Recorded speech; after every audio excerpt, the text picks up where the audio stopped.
The Webster Dictionary describes grief as this: a deep and pungent distress caused by or as if by bereavement. Now, not everybody goes through this during high school, but for the many few that actually do go through it, whether it's losing a job, losing a pet, losing a friend or family member, it affects them throughout the whole school year. It can affect them, whether it's in a major way or in a minor way.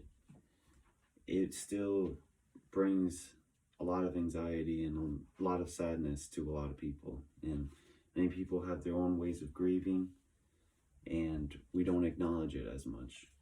We don't talk about how, in a survey from the National Alliance of Grieving Children, with over 531 kids questioned, 45% of them have said that they struggle with focusing on school.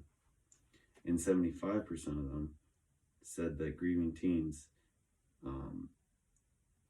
find it very helpful when they're talking with other grieving teens, acknowledging that something's going on in their life and that other people are going through the same thing. And it's maybe not the same, but it's a close relation of how that the feelings that they have, that they're lost or they're hopeless, or there's a lot of stressors going on in their life and they can't handle it because school doesn't acknowledge it as much. They put a lot of effort into pushing for assignments and all the curriculum that's been in place, but we don't talk about death and the loss of losing a friend. It isn't acknowledged as much, and it's not pushed on the agenda as much as it should be. My proposition is that counselors and staff make a decision that we need to add groups to our school, and we need to get kids that are bereaving or have been struggling with a loss, maybe in or out of school, whatever it is.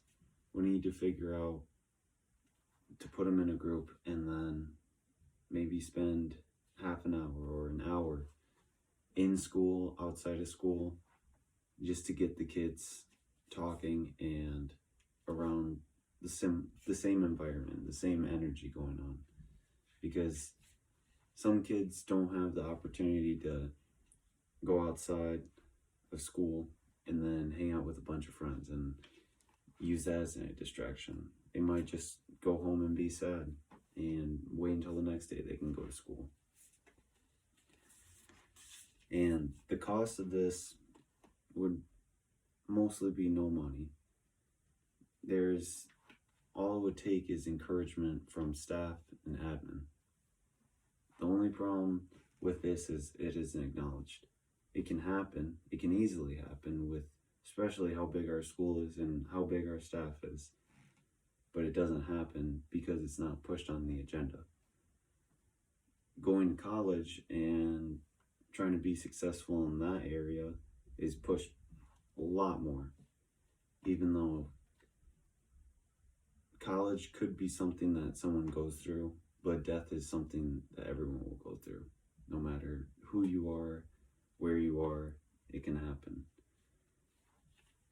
And an alternate solution that I could believe that is already in place is the counselors. And the counselors are great. They're trained, educated people that have gone to school for that. But I feel that it is not enough in case a kid was wanting to not go and set up an appointment, especially during COVID. It just needs to be pushed more.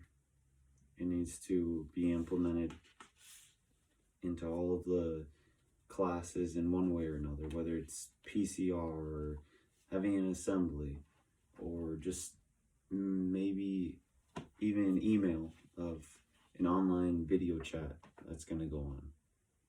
Anything like that, just to get people going, to get people encouraged to look towards the next day and look towards that next project that you're having to send in by Friday.